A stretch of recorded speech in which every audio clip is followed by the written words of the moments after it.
Let me introduce you to Chen. He's our speaker today. So we'll keep this casual, right?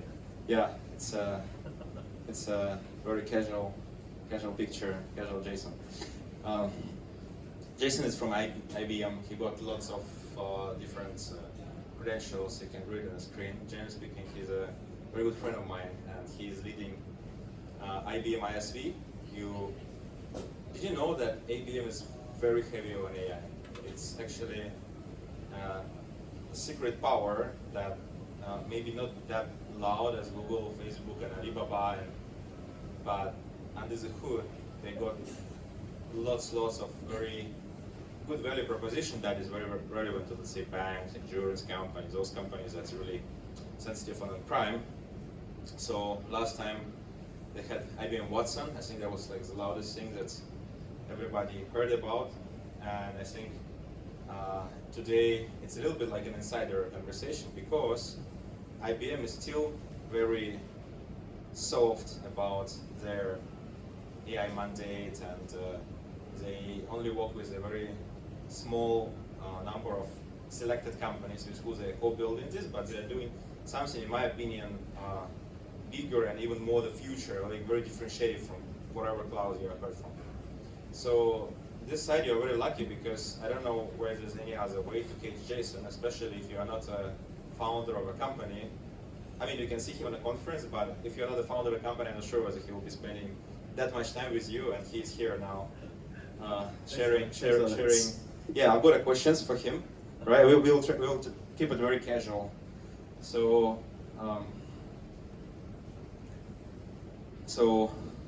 we're gonna have this so-called fireside chat, right? So I got lots of questions. He's also very curious. It's very hard to catch him. So instead of emailing him, I just decided to ask questions publicly. Right. So let's keep it casual, right? So Aleks brought up some very good points about where IBM is in the AI world. Tell us what IBM is focused on. So very much about AI for business, enterprise AI, right? So what it means is that we don't go around publishing, marketing about the AI that we have. The focus is to how do we make the technology real for the enterprises. Right, we'll discuss a little bit more details around that shortly, but think about it, right? The world consumer, when you use AI, and the way enterprise use AI, it's a world of difference. Right, you don't have to, as a consumer, you don't have to consider. Do you use AI risk. every day? Do you? When did you use ChatGPT last time? How many minutes ago? Sorry, I put the question wrongly. Yeah. So that's consumer way of using it. In fact, you will understand that for most of you, the way you used it is very hard to make money from.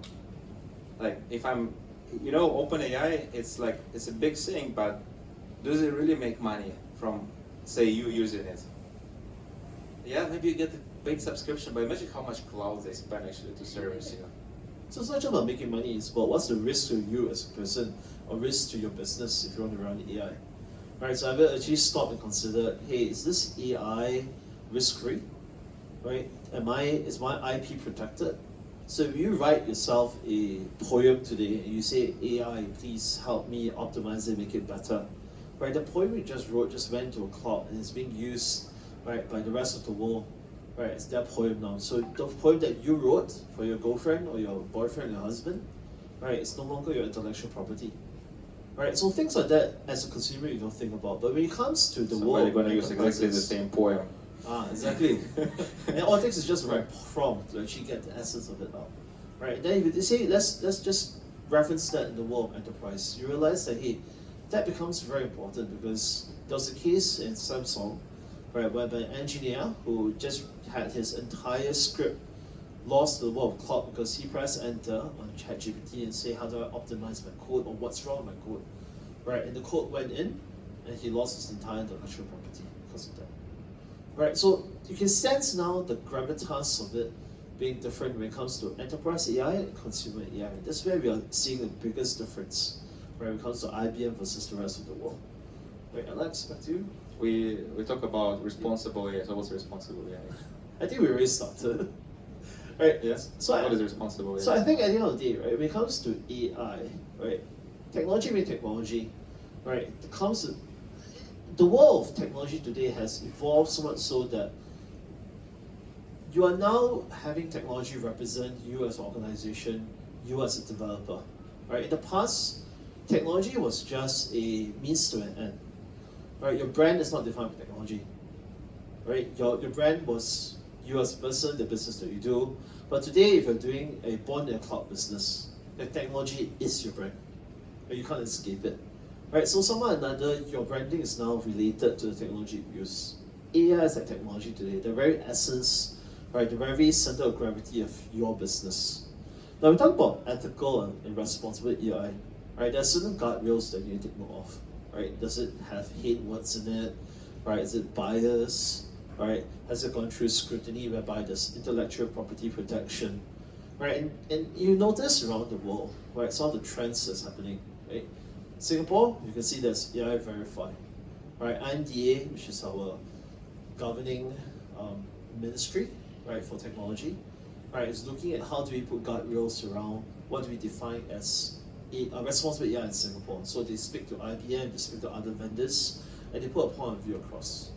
European has come out with the AI Act, right? US has come out with their own AI Act, right? And when you want to do business in those countries, you have to be compliant, right, to those frameworks that you have in place.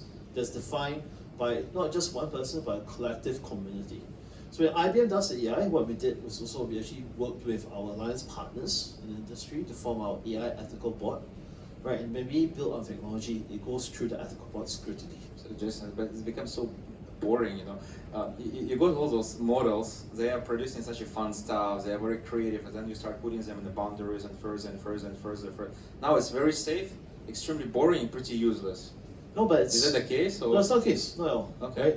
So the models that you use, so when you are the creator of AI, right, you now own the decision on what models to use. And in IBM's terms, we don't believe that one model fits all use cases, and we're not advocating that. What we're advocating is the model is built to its best ability because it's a function of what's being used to train, right? So if I take AI and look at it and say that, hey, what's the most fundamental of AI? It's the foundation model that it uses, right? Foundation model meaning whether it's Granite, Llama, right, or what other models you use, or even, for example, C-Line for Singapore, right? Now that particular model, right, is the brain of the entire operations.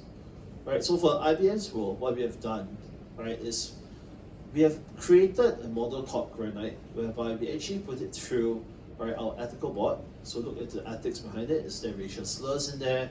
Is there swear words in there? Any hate words in there? Right? We cleansed it.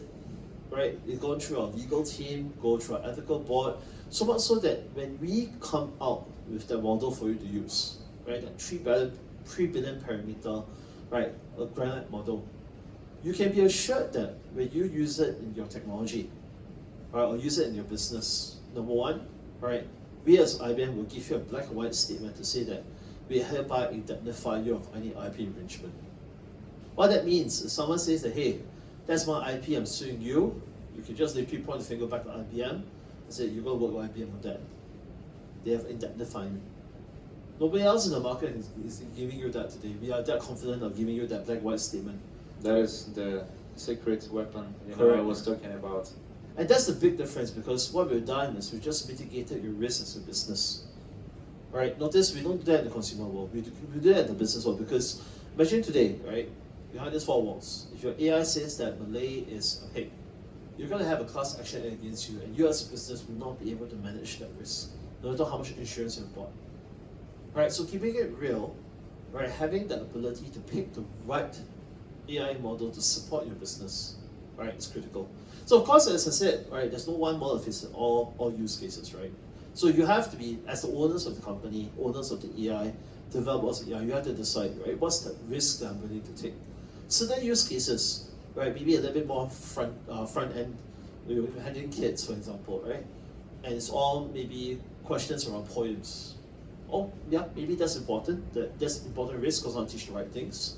Right, but if let's say there are certain other use cases that's just extracting data off maybe some PDFs, right, just extracting our data, right, you can say, hey, risk is not so high, right, based on the use cases. I want to use Llama 3, which is a bit more, right, much stronger in the areas of language around ASEAN.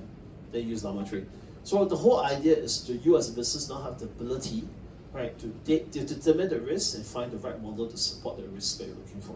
So is it the business that IBM is working directly with IBM, or there is other companies that using your technology? Are you facing consumers within the businesses, actually business decision makers? No, so we work through business partners like yourselves, ISVs like yourselves.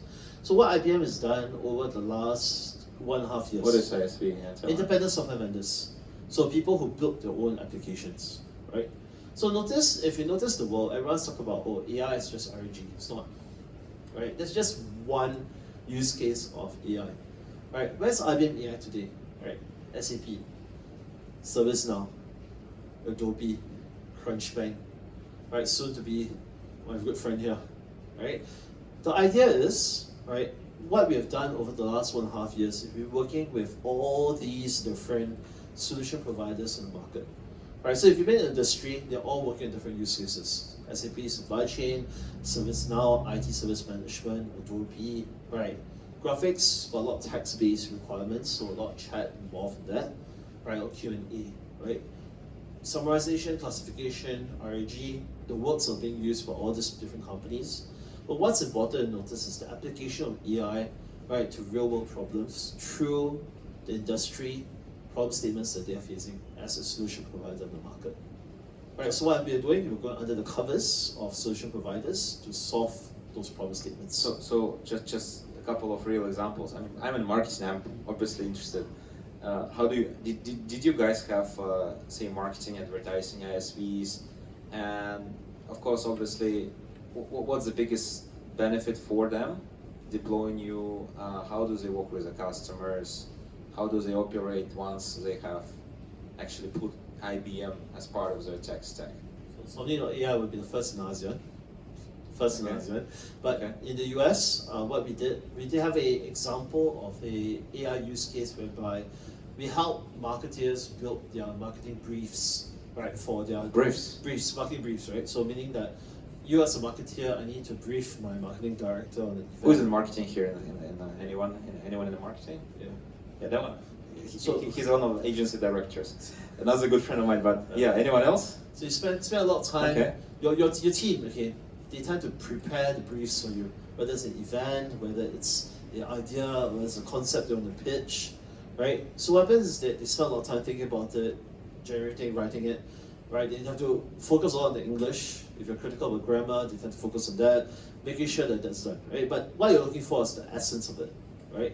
So an example of a AI use case that we have is summarization, classification, but content generation as well, whereby you just provide 5-6 points, right, to the AI bot, right, and the AI bot would then write the entire marketing brief for you, together with the sentiment analysis if you want it to also have that incorporated as part of the brief to you. So you can define the parameters you're looking for. So that's actually a live use case that we have in our sandbox today, which we work with our fellow ISVs, right, to help build, right, and refine those use cases to the domains that you're in, for example. Actually, this is very interesting, and nobody can actually answer this question to me in Singapore, even including Singapore government, who's putting those ethical AI systems in place. So now you're gonna answer me. I didn't ask you before. So, okay, brief generation, right? Yeah. Marketing brief generation. Just to let you know that's pretty much internal documentation. Or sometimes it could be a public brief for the tender, but it's still kind of a small circle thing, right? So that doesn't really meet the consumers, the millions of people, right? So that means the question of IP, the question of, say, how nice and ethical this brief is kind of a little bit dimmed. I mean, first of all, people can check it, right? I can check my brief before I send it out. Second, overall, there just will be a small number of people looking into it. So very often those applications called RAG, right? So retrieval augmented generation, right? But now we talk about chatbots. The business that creating chatbots, let's say, and those chatbots supposed to, face customers every day, and yeah, one day chatbot gonna say something racist, and we are happy to know that IBM will handle that. But generally speaking, what's the different level, and what's the different level of even relevance of ethical AI towards those pure B2B small circle applications, those that actually facing consumers and that can screw up things? Okay, so It's like a never-ending fear. your question has multiple layers. So let's break it down into a few layers, okay? So whether your technology is being exposed enough for you to be worried about IP infringement, about ethical AI, given that it's just a marketing brief, whether it's a tender document, the answer is yes. Right, is a responsibility of everyone touching the AI system, right, to bear in mind the importance of responsible ethical AI. Right, because again, it's a representation of you. Imagine if you issue a tender written by a AI assistant, right, that has a anti-racial statements in there, right? No Malays can bid for this tender, right? Always, for example, right? So what happens then is that it becomes an issue, right? But the thing is, can you say that it's not my responsibility because my AI assistant wrote it? You can't, because you're the organization, you're the face of it, right? So you all have to be responsible for it. Right? I'll say just go to IBM, right? No. The idea is the technology part. So I say it's a few layers, right? So the idea then is, right, you have to break it down in a few layers, okay? So what you're saying is that your question then to me is, RAG being a vanilla, right, AI capability. Are we under the scope even? Yes, you are. And the direct answer is Tell me yes, more. you are. Tell I'll me explain more. to you why, okay? Everybody So- knows what's RAG, right? RAG. So retrieve, augment, generate means that you go to a knowledge base, right? So what's in the knowledge base could be your marketing collaterals, right? It could be your marketing briefs over the past 10 years. It could be your past tender documents for the past 10 years. So basically what you as an organization want to define as your knowledge base. RAG, what it does then, it goes in, it retrieves information that you as the interactor of all the actors in the whole scheme of things interacting with the AI is trying to obtain. So for example, I would like to know, right, what is the tender bids for Coca-Cola over the last 10 years that my organization has bidded for this particular sales pitch, right? So if you have built a knowledge base based on all your tender submissions for the last 10 years, it goes into that particular knowledge base and extract out all the past 10 years price and cost that you've bidded for the particular It's like tailoring account. your large language models for your own company needs. Right? But to that point, that's the knowledge base. Okay, that's part of the entire AI technology. So to build a knowledge base, it consists of two parts. Right? One, your company's proprietary documents. Right? So it could be your own sales bids, your past sales bids, your competitor sales bids, what information you have put into the knowledge base that you think is relevant to you as an organization. What else have you put in there is also basically the AI with a large language model. That's the brains of it. The reason why I say whether you're affected by ethical AI is a function of what's in the brain. Alright, so if you're going to be you have made a decision to say to use a black box in the sky, and you have the cloud-based AIs. What happens then is that you're not able to stand up in front of your client and says that, oh, I know exactly what's in that particular AI engine, because you have no idea how the other cloud providers have built that knowledge base. You're just using the capabilities of that, but you cannot stand and say, oh, I have built it to this parameter, I've done this to protect my knowledge base such that I don't have such ethical concerns that you're looking for. Right, so you're exposed. Now, on the contrary, right, if you're working with a ethical AI practitioner, what we'll recommend you to do is two things. One, right, build an on-premise knowledge base, which we can, which means that you are now going to be responsible for the knowledge base you built, right, using your own documentations, plus, right, an on-premise, right, large language model. Now, you have now a decision to make. Is this a high-risk or low-risk business you want to do? Right, to my first point, if you say that, hey, this is going to be a high risk because it's going to be my reputation, my business risk that I'm looking at, I'll need to have that IP protection I'm looking for from IBM. I will then incorporate Granite as my foundation model in the AI brain that needs to be used, right, for this AI task called RAG. Everybody can do RAG, right? The Googles of the world, the Microsofts of the world. The difference is what's in the foundation model and what kind of protection that foundation model can give me, right? So technology and business coexist together is what I've just described, because you've now seen how technology, right, affects your decision in the business perspective and how technology represents you as a business now, right? This particular use case we just described. Even on an individual level, I can see that managers, they have a habit of learning from AI, getting ideas from AI, and that actually makes them very powerful. But the more junior employee is, the more likely they actually copy and paste the stuff that they get, and then it become large language models doing their work, influencing everyone else's work around something. In the marketing agency case, what they actually deliver to the customers. And I think even though we are working with, there's some analytics saying that pretty much everyone is using large language models nowadays, and only about 30% actually say about that. There are 60% feel that it's like there's a secret trick in order. So there's some truth to that. I mean, we're seeing the change in the profile of our workers today, right? So to your point earlier, right? AI is not meant to displace a worker, right? The whole idea of AI is improve the capabilities, improve the productivity of the professional, right? So we're not here to displace any jobs. It's a myth that AI displaces jobs, right? AI is here to really make it more accessible, make it more productive, so that you produce better work results.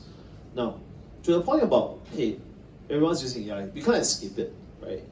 It does improve lives. It does reduce the amount of time it takes for me to do a task. Imagine today, right, you're writing your year-end self-evaluation, right? Are you really going to spend 3 hours thinking about it, or are you going to just put prompts into the AI and generate The it? problem is when you both start doing year-end evaluation on you based on that. Right. But the point is that, right? The difference now is that you as the professional, right, realize that in order for you to remain competitive, you need to be also somewhat technical. So you're not just looking at it as you're expanding your skill sets, right? So in the past, a marketer is just a marketer, a technologist is a technologist. Well, what you're seeing today is, right, T-shaped professional emerging, whereby, yes, I've got depth as a marketer, but I also need to have a knowledge base of a technologist, so much so that I know how to do prompts. I understand what's prompt engineering, right? I know how to exercise creativity with regards to prompt engineering to get a more unique results of the AI assistant that I'm working with, right? So you can't say that there's no creativity to AI. There is a lot of creativity to AI. Right, if you want AI to write a poem, it can. But you want to write a good poem or a lousy poem, right? If you're able to write a good poem, right, it takes a sophisticated level of prompt engineering. That's actually where RAG is also very useful. I found that every time you supply a very relevant niche data into large language model, that's when it starts becoming much more specific. Yeah. So that's why the prompt engineering is so important, because you now understand, right, how to actually leverage the AI for the strength that it has, right? And that's where you differentiate yourself as a professional, right? And that's where you can see that the domain and the technology expertise are coming together to merge into a single, right, capability called T-shaped professional. That one area, general knowledge, and another necessity.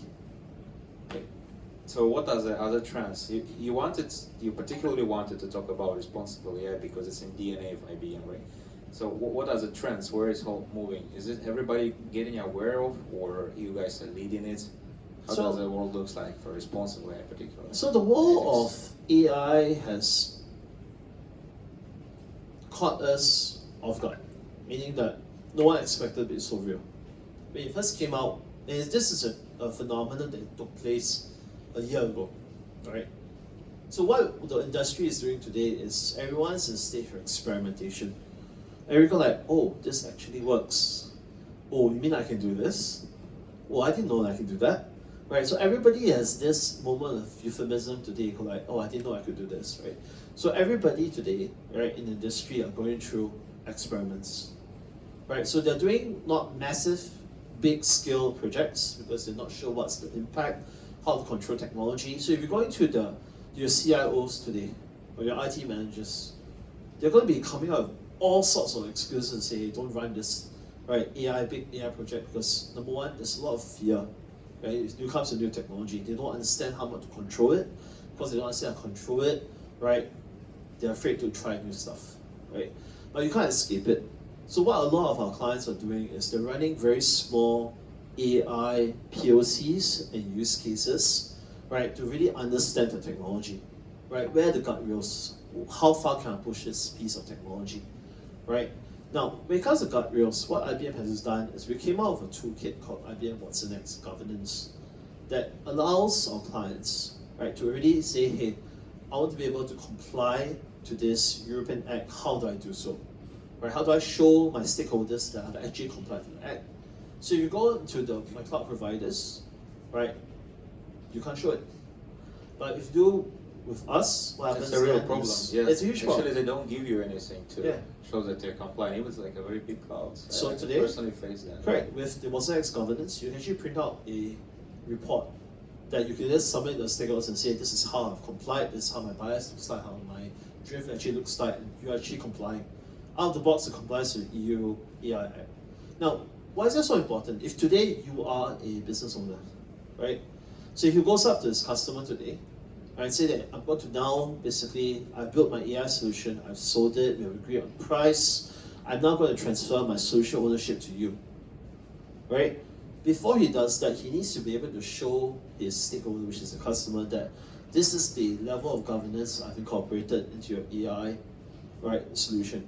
If it doesn't do that, the very next day something goes wrong, he is responsible for it. But if anything goes out of whack from the AI, but it really has a report printed, and you already signed off on it, there's no dispute. Again, it's about business risk. Again, it's about you protecting yourself, right? So with this report, you can now protect yourself against, his own engineers coming in to train it or tune it differently, and because of that, right, the bias went out of whack, it goes in the other direction because the tuning took place. So all that happens is real, right? So that's why the control points to guardrails are so important, right, when it comes to AI. How do you show it? Governance. It feels like while everybody is focused on growing the size of the model, what kind of data it could consume, and how much it costs actually to use it, IBM decided, oh well, you guys are gonna have a really big problem in the coming years, so we're gonna solve that problem first. So we'll be leading it. Is that what you're doing? Okay. So when it comes to cost and it comes to the size of the models, there are a couple of things that we actually bear in mind, right? So as I said earlier, all right, you as the owner or the creator of the AI can decide on the brain that you want to use. Whether you want to use a big brain, which is, it could be a 13 billion parameter, right, or a small brain, 3 billion parameter, right? It's up to you, right? Outcome is what you're looking for. Now, why is this so important to you? Because certain models are built with 3 billion, some are built with 13 billion. But the amount of training and the training that goes in the knowledge base, the size of the knowledge base, will also determine your computing power. Right? And GPUs today, right, which is the processor, the processor, the hardware that's being used to run this AI engine, right, it's also something which is a scarce piece of technology in the market today. So it's very hard to get a GPU. So for you to get, say for example, a single GPU versus 6 GPUs, right, you may not be able to have such resources available to you. Right, so are you going to wait, or are you going to do something that allows you to start with a skill? It's up to you. So one consideration is the amount of technology, the amount of hardware it takes for you to run this. So IBM, when we built Granite, we built it with the ability to run on 1 GPU. Okay, so because of that, right, you run it on 1 GPU, you can use Meta and run it on 6 GPUs, right? So if you do a simple RAG use case, right, for example, wealth management, right, I want to assess the risk of Jason's ability to invest, right? So I need to retrieve data from his bank accounts, his investments, portfolio, whatnot, right? If I run it off 1 GPU, I run it off 6 GPUs, the total cost of ownership is really 1/5 of the total cost because the amount of hardware reduces. And that will be happening in the bank itself, Correct. right? Within the bank, because Within all this the bank. needs to be on premise, right? So one thing I do, I save you on the cost of running, right, the number of GPUs. Number two, if you look at values, right, ethical AI is also a function of am I sustainable as well, right? By running on 1 GPU versus 5 GPUs, the amount of energy it needs to run the AI engine also shows a drastic difference, right? So I'm also becoming green AI at the same time, right? Because I'm now using less computing power, right, to run the particular AI engine. That addresses also a much greater, bigger concern because we have enough power in Singapore, right, to be able to sustain the amount of GPUs they want to look for.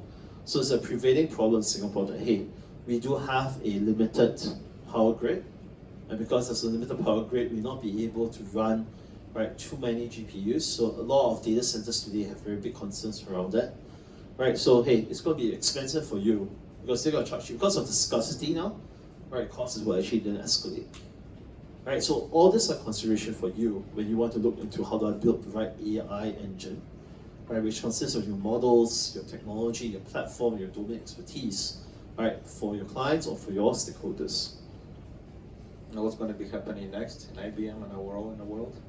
That's always the question. Yeah. So IBM has also made Granite, technology open source, right? So you actually get Granite off Hugging Face today, right? So what we're staying true is we're staying true to constantly developing our technology, right? So we came up with different types of foundation model. There's Granite. So Granite is the brand of foundation model, right? So you have large language model, you have time series, right? You have NASA language model for basically photographs. Just break it down for so we got those models that are open source, and people are deploying those models in their, let's say, research lab in university, Yep. and they're happy. But you cannot do that in a bank, right? Because you cannot be really responsible what it would output. So then IBM took those open source models and put a legal framework around it. So how it works is this, right? Granite is a foundation model. If you use in any form of Granite, so the statement of IP infringement sits with as long as you use Granite as a foundation model. So long as you use Granite as a foundation model, we give you the IP indemnity, right? But if you choose to use, say, Meta and all that, then we won't be involved in any IP infringement if you use those models, right? So only if you use Granite, because that's something that we have in control, because we built that foundation model, right? So you need to be able to understand that you're using what IBM has now endorsed and say that this is clean, right? A clean foundation model. We've gone through all the checks that's necessary, all the cleansing necessary to give you the foundation model. That piece of technology can coexist with other models that you need to use, but if you're using that foundation model in your AI, right, we give you the protection, right? How we reduce the risk, right? So anything that's open source, right, you can still use, right? As long as it's Granite, right, protection is there, right? So always take note of that. Yeah, thanks, Jason. Actually, I was thinking, should I show some RAG application or not to you, just to let you understand how it works? Decided I will, but instead of just walking you through the features of the platform that we built it, so I wanted to try to explain you what is RAG overall. How does what is ChatGPT for you? For most of the people, it's like I type something, then it responds something, then I communicate with the chatbot and I get more responses. That is the case, right? This is pretty much how you see it. Actually, RAG applications, they are tapping in lots of data, making the responses much more useful. Because you probably noticed that, you are in marketing, you're also in marketing, you know that if you just say, oh, ChatGPT generate me a few copies of the ad, it most likely will create something very vague and not nice, and you're just like, I know, I gotta do it by myself. Yeah?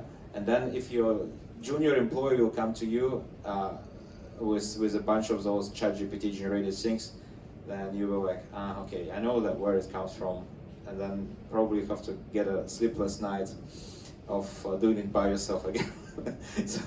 so when we worked with lots of marketing clients in the past, right? So we realized that this is pretty much a big pain for any team. Either it's an agency or it's actually brand that have an internal agency, which is pretty much the same thing, just they have the structure internally. Large language models that really need to be guided on how to produce a better result. So just wanted to show you one of the platforms for this, and maybe we can look at the results together and just, yeah, Jason, feel free to comment. Okay, sure. What do you think about the results? So the platform called So Monitor. It's one of the software that we built here in Somin. I'm from Somin, by the way, it's a company called Somin. Yeah, and we have this So Monitor. So Monitor is the platform that help marketer to come up with a better strategies, or maybe find some insights that they otherwise wouldn't really know or wouldn't have time to find. I'll choose this guidance by the bay since we're in Singapore. We probably can relate to it, even if we are not even in the marketing sphere. So if you look at all the content that everyone is running, this is actually a very unique marketing data that otherwise is not very openly available. So just to let you know that whether it's a Gemini or ChatGPT, doesn't matter.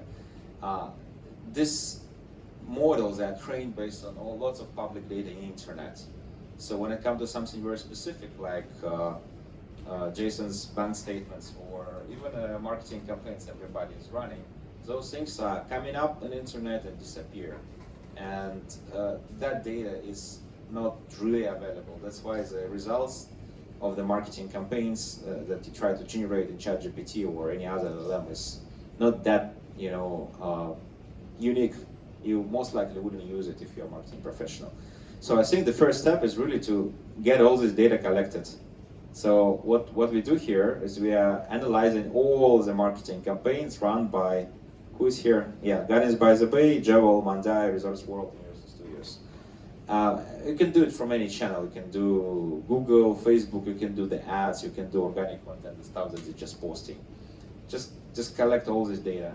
And if you will look at the volumes, you will see that in the last 1 month, there were 189 posts done by them. If in the last 60 days, you're going to get much more. So this is just a data collection, but this data is very useful. This could be your private data that you have in your companies, and you definitely must do it on Prime, because otherwise you'll leak your data into the cloud, and nobody going to guarantee that the data will not be, reused or used to retrain LLM, and then will come up with a response to someone else. Actually, I asked Sam Altman when he was in Singapore, and then he told me that we are not using the data that you prompt for model retraining. And then the other question that I was trying to ask him, he kind of, just went for the next topic of the conversation. So, I mean, it's very natural to use the prompts for training, and that's how they train the model, and it's very hard for me to believe that that's not happening, right? So that's why you might need to feed your private data. You want to do it in Prime. This is public advertisement data, but it's still very, very specific for marketing, right? So what we do first with it, we are explaining what this data is by using large language model. So we fit this, let's say this post, right, by Jewel.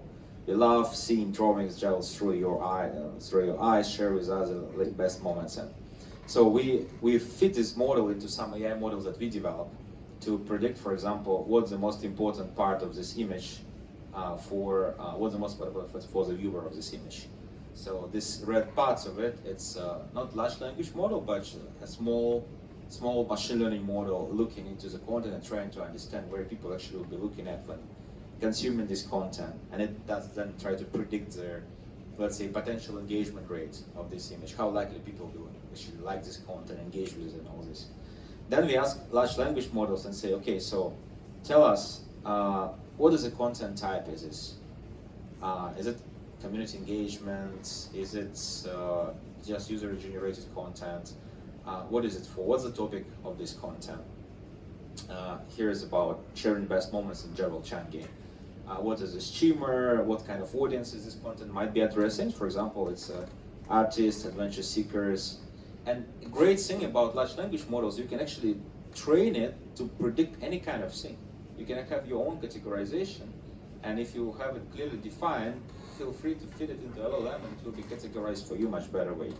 The customer needs, in marketing we could define them as belonging, connection, recognition, different insights, the products, of course, definitely we can identify what the product is mentioned there. So for marketeers, this is already extremely useful because guess what? They do it manually. They open an Excel spreadsheet, go to see everybody's Facebook page, screenshot the post, put in the spreadsheet, then put the category, then yeah, and that's happening for weeks. And last time it was very hard to solve problem because everybody has their own categorizations. But with large language models, if you use RAG, where you teach the model how to classify things into, say,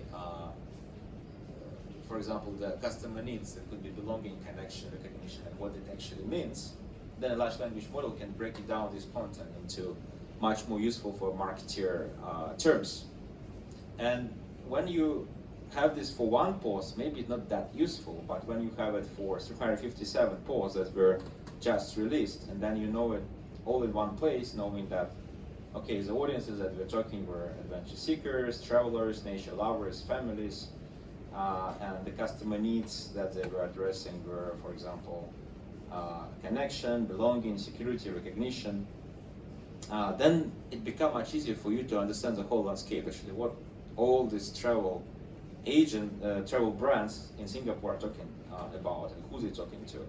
Then you can say, okay, maybe I want to know what's the families, what is pitched for the families, and what kind of customer needs they are talking about, and then it will be connection, right? So they talk to families about connecting together, because that's the issue of the modern families, they're quite disconnected. They use these attractions to connect to each other, and you can see the content that corresponds to this. So what I'm doing now, I'm retrieving. It's retrieval augmented generation. So what I'm doing now is I'm retrieving into the content. I just said, hey, I don't want to look at all content everybody posts. I want to look at particularly family-related content in Singapore in the last, say, 60 days. So then I already have a much better breakdown of the content that was just particularly related to families. And then maybe I also want to say that, and I only want to know that content that actually worked. So I would say the engagement has to be, I don't know, more than 30, whatever number it is. And then I get the subset. So it's engaging content for families out of the 5 brands from Granite, by the way, to Mandai in the last 60 days. So as a marketeer, as a professional marketeer, especially maybe of your planner or brand manager role, this is already very powerful, because from this you can understand what everybody's talking about, and you could come up with great ideas of what could be an edge for you to propose for the next, I don't know, for the next speech, for a strategy, to create a communication plan. But what's really amazing about RAG, about this retrieval augmented generation, is that you can now say, okay, I retrieve this best engaging content for families, and I want to understand now what are the key, say, 4 value propositions that are pitched to the families and work. In other words, tell me, how do I sell to families if I'm a travel business in Singapore, so that I can get good engagement rate? And how much it took me to generate this? I don't know, maybe 5 seconds. For a planner, that's a week to gather all the content and then try to come up with an edge. Here I can tell you already straight away that Jabal is fighting with Gardens by the Bay about harmonious families feasts. And there is Mandai that is almost exclusively talking about adventure, of the natural adventures. And then you can see that Jabal actually quite competitive. The messages that they have is the most diverse. They also talk about journeys through immersive experiences, working with families, and also enhanced family adventures, a magical journey with Disney, And actually they fight for the Disney part against Resorts World Sentosa, which also spending quite a bit of a budget. So honestly, let's say if I'm Resorts World and I look at this picture, I definitely don't want to go in this wild wonder, but probably I want to talk about harmonious family feasts, because the engagement is there, but there's just so few activities. There's a niche where I can grab a new audience. This is a niche I can bring to my client and say, hey, I think this is where we could communicate, create some content, and get more jobs. This is also the part I can bring to my boss if I'm a marketing manager and say, oh, this is probably what we want to focus on the content calendar in the next months, instead of just doing our regular thing, which is 11/11 and Christmas and what's next. I don't know, you tell me.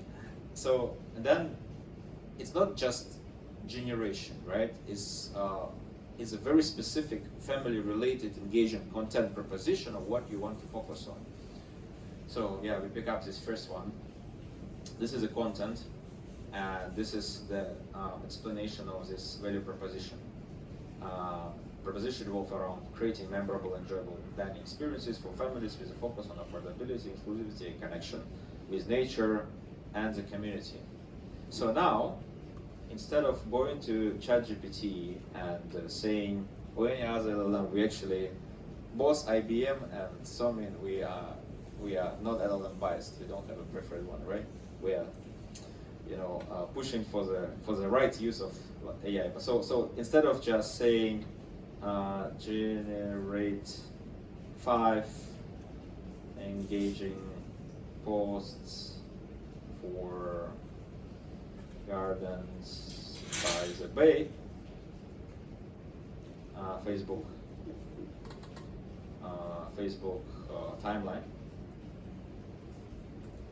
Let's see what it will provide us with. Yeah, so almost always that would be just like something very vague and something that you're not going to use. But once I have this narrative that, okay, let me just take a screenshot of this. Oops. A screenshot of this part with some explanations. I will put it inside the large language models, and I will ask it to be I will ask it to generate it based on the data that I just provided. So I'll put it in, then I'll say regenerate basing it on the value proposition attached, and explain how your content is based on the value proposition. Then it will start producing something much more meaningful. And then by going through this in just a few more iterations, you actually end up getting something that somehow much easier to for whatever you're doing it to consume. So you can see it actually now read it that there's a family feast, value proposition, content centers around the creating family friendly. Yeah. So I'm asking it to generate 5 posts. The 5 posts. And then it will start looking at this value proposition and then trying to see family feast days at Gardens by the Bay. Tourist special family meal at Gardens by the Bay. Our nature inspired dining space, perfect. I'm not encouraging it, but honestly speaking, just getting this explained, the full overview of the content, and then a couple of their copies that is just already much more solid than many of the briefs that I have seen. And I did it in a really wrong way. I mean, there's so many more things you want to consider, which is topicality, maybe GWI reports about how people really behave in that market, and you have to spend, I don't know, more than 3 minutes what I did just now. But this is the power of supplying your data into large language models to make them be really focused and really grounded based on what you provide. So now if you're in a bank, what you're gonna do? Nothing, right? You cannot do anything if you're a bank. So in the How are you bank, the struggle you're going to face is that number one, you won't be able to use, I mean, depending on what kind of data you're going to upload to the cloud, right? So you may not be able to use the cloud to begin with, right? Because you're using ChatGPT and wholesale, right? Now the foundation of the risk that you saw earlier, right? Again, back to business risk, right? Now, when was ChatGPT 4.0 trained to? 2023, 2024. Is it trained all the way up to what? This is November, right? November 2024. No one knows. Right? Unless you've really gone in. Well, to go Sam find out. knows, I asked him, didn't tell me. Yes. So the whole idea then is that how do you know that that particular piece of information given to you is actually the most updated? Right. So for you to use this, right? Yes, you can use it as a reference, use it as a rough guide, but can you depend on it? You'll be double checking, triple checking, questioning yourself all the time. Is those pieces of data relevant that ChatGPT has produced for you? Or would you prefer to have the reliance of an on-premise solution that you know that's been trained up to a certain level, you know where your boundaries are, right? So that you can trust it. So that's why responsible AI comes with trust, right? The level of trust is so important. When you do a business, you must trust the information that sits in front of you. If I ask all of you today, right, just based on ChatGPT's output, how many of you can give me 100% trust that those are accurate? No one can. Will you stake your company's reputation on What is that? even accurate?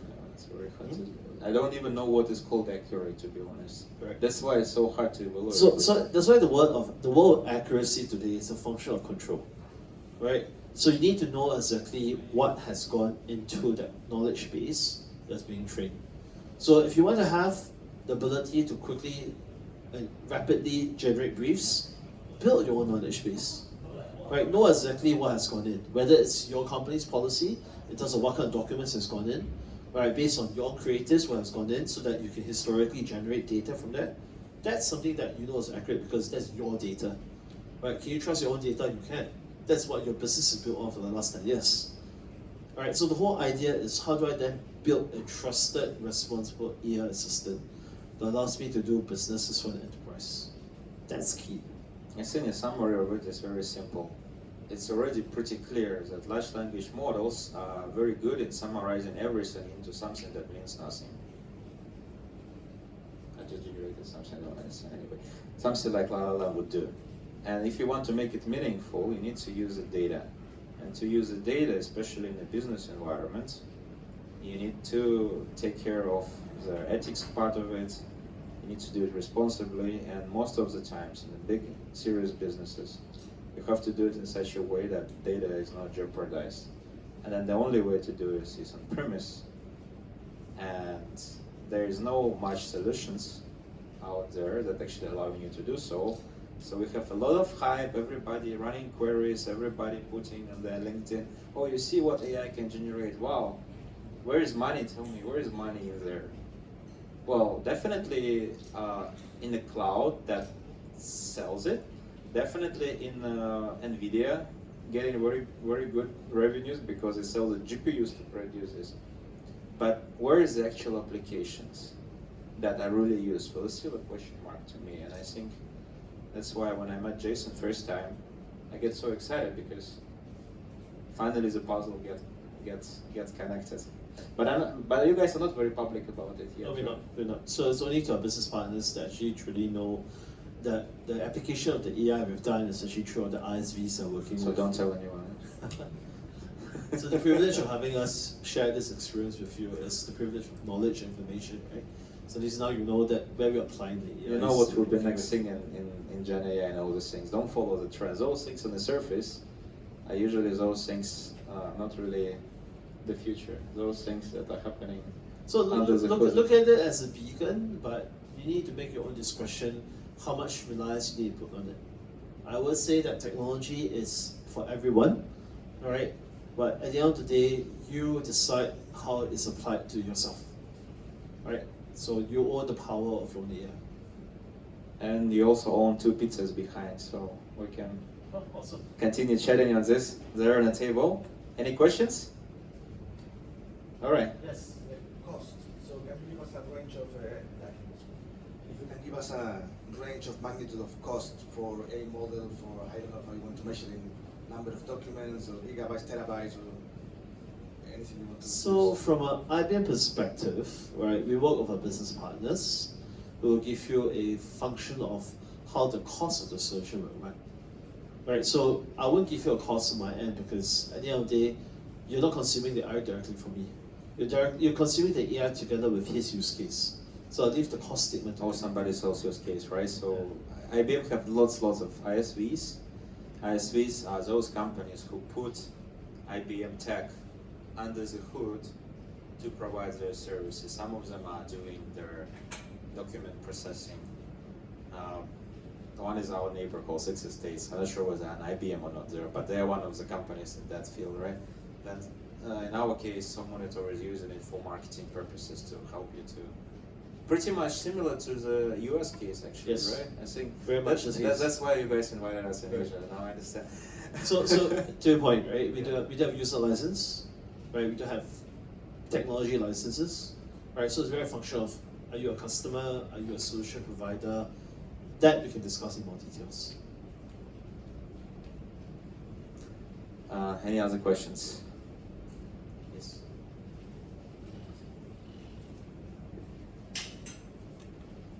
Yeah, I'm curious about what's the quality of the output from graphite? Because Granite. Granite. Sorry, yeah, I got the name wrong. Yeah, I'm just wondering what's the quality of the output because currently the top AI model is GPT-4o, and people like me are willing to sacrifice our privacy mainly because of the quality of the output. So how does it compare to other open source models like Llama? So quality is a function of risk. Right, at the end of the day, what you want the risk to be to yourself. As a consumer, right, you're okay to take, there's no risk to you in some sense because you're just using as a consumer, you're not representing a company. Right? So at the end of the day, the quality is a function of what's been used to train that particular foundation model. Right? So it's also a function of how you prompt that foundation model. Right? So I'm not measuring quality from the perspective of am I getting accurate results? You get the results you're looking for. So basically it's a function of you get the results you're looking for. I can give you the assurance there. Right? Whether it comes to you in 10 sentences, whether it comes to you in one sentence, right, that is where the difference is going to be. Also the application, right? So different large language models, they actually good and bad in different applications. So when you define a quality, you need to also mention which industry you're using it for. Are you using it for personal purposes? Are you using it as a chatbot? Are you using it for marketing or for document processing, summarization? Then actually you'll find out that ChatGPT is not the best model for all of them. Some of them we want to go to Google ones, some of them we want to go for open source ones just because they are simply better for a certain particular niche application as compared to it. Let's say much more structured output with less hallucinations, with less, creativity, and sometimes it's very useful to have less creativity. It's also a function of the design of the solution. So I'll give you an example. Okay. So I've got a use case on my sandbox that scans a PDF document and you ask a question against the document. So one of the questions is, what is the social security number? So the question is, what is the social security number? Okay. So based on Granite, it gives you the exact social security number in the form. In another model, it gives you the definition, right, of what's the social security number. Is it wrong? It's not. Your question is, what is the social security number? So it's giving you, based on the context, the understanding of the question is, what is the social security number? It just gives you, it spells out a 10-liner, defines what's the social security number. But what Granite did was it understood the application of its use to that document to pick out that you're looking for the 8-digit number in the form, right? Are both wrong? They're not. Because you ask the question, what is a social security number? Or what is the social security number? Right? So it's a function of how do you apply, right, that particular use case, in that particular AI to the use case you're looking for. So it understood this application. That's what you want from a business perspective. Because you don't want to go and have a definition where you want to get that number because your AI person is going to be taking a number, right, and charging your invoice to the particular person. Right, so why would the AI person want to go and look at the definition of the social security number? Right, so again, to my point earlier, it's related to what's the information you're looking for. So at the end of the day, right, when it comes to AI for business, the dimension of AI is not just, oh, it's just something I just use. You have to design the whole solution. So that's why the partners, when they incorporate AI into the solution, it's not a very simple task. Right, they're optimizing it, they're tuning it, right, they're refining it, right, so that it actually addresses the use case, be very specific to what you guys are looking for. Right, so that you get the right enterprise answers you're looking at. Just like the platform above, right? If we just, put a lot of queries to one of the large language models and asking them, okay, create a beautiful strategy for Gardens by the Bay. That wouldn't work. You go try it at home. No, it's not gonna work. You actually need to define lots of categorization.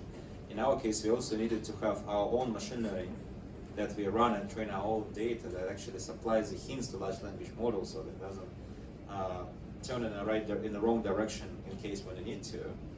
And for us to migrate from ChatGPT to Gemini or from Gemini to IBM eventually become a relatively easy task because our whole pipeline is just that structure. So pretty much any LLM now is doing good results. But if you're just trying to use it from scratch for the prompting, then most of the times you're not going to get what you want. And I think LLMs are commodity nowadays. Are you agree with Correct. that? The LLMs are the commodity. So to my point earlier, right? No longer relevant. What's better, bigger, Correct. quality? So 10 sentences, one sentence, processing power is different. Right? Again, what's the cost of the total solution you're looking at? Right? So if you do the 10 sentence solution, well, it costs you more because more processing required, versus the one sentence solution that's very specific to your requirements. In fact, if you really go on the tech of what I was showing you, it's data processed by traditional machine learning, so that is filtered, then is processed by large language model, so it's split into categories, which is later processed by machine learning model again, so that the prediction is refined, which is then taken to process by large language model, so you can see all those maps, which is then taken again and processed another large language model, so that you're going to get these value propositions and personas, and then it's taken by a normal machine learning model to cluster them into the groups so that I can display a beautiful picture on the screen. So it's actually a multi-stage process, and every time you go to a serious large language model applications, not those you press a button and get everything you need, submit to the boss and go rest. But the serious ones that give you insight, trying to really dive deep and just find something that you cannot come up by yourself, even you're very senior. Those things, they are very complex under the hood, and large language models are just a commodity there to, say, summarize the output or to explain something that you would otherwise would have to be explained by hand. Any other questions? You were looking at the platform so intensively and precisely. Maybe you have some questions, Dave. So, I have a question regarding the service. Could you have like a... You can ask, yeah. Get free access, but what's the cost for that? Oh. What's the cost of implementing? I'm not requesting the cost implementing a whole new platform, just like for you, Aleks, and your Somin offer. Yeah, so What's it's just it's a SaaS. You can just plug it in tomorrow. You're gonna get all your data in there already processed and generating whatever you've seen. Just one day to come up with all the results we've just seen for any brand in the world. But then there will be a cost, a monthly cost, like there. Yeah, so like say agencies, you're from the agency, how agencies sometimes using it, which I don't encourage, but sometimes they come to the evening say, Aleks, tomorrow is a pitch, we are not ready, what shall we do? Then I say, okay, submit your brand competitors, and they actually get a dashboard, and they come to the client with a dashboard, they say, this is what we know about, Gardens by the Bay, families, how they address, and actually the content went well. So client get, oh wow, you're really so deep in my industry, now I understand. But cost-wise, it's just SaaS. There's many tiers. Some companies just using it like from out of the box. Then it's just a few $100. So if you get as an agency, you usually buy many subscriptions at the same time to facilitate your clients. So you're gonna get a package. And some people really want to customize. Say in automobile industry, it's super important to understands the difference between content related to EVs versus hybrids versus diesel versus gasoline. This thing is particular industry related stuff that usually you wouldn't find in a generic platform.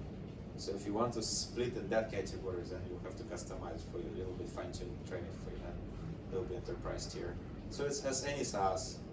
And just to give you a reference, if you compare it to social listening, you'll find it the price very happy on our side. Yeah. But yeah, we can discuss no problem. Any other questions? No? Okay. So there's a coffee behind, and let's continue the conversations there on the table. I'm gonna open it up. We're going to pizzas.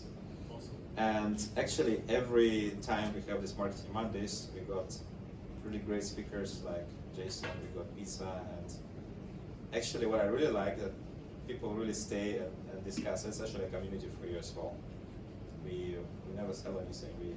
We just really want to catch up, share, chat. Probably the only talk in Singapore where you really know what kind of cool stuff IBM is building. Yeah, so now you have a secret knowledge holder. Yeah, All right, very unique. Let's catch all the pizza. Thank you. Yeah, thank you.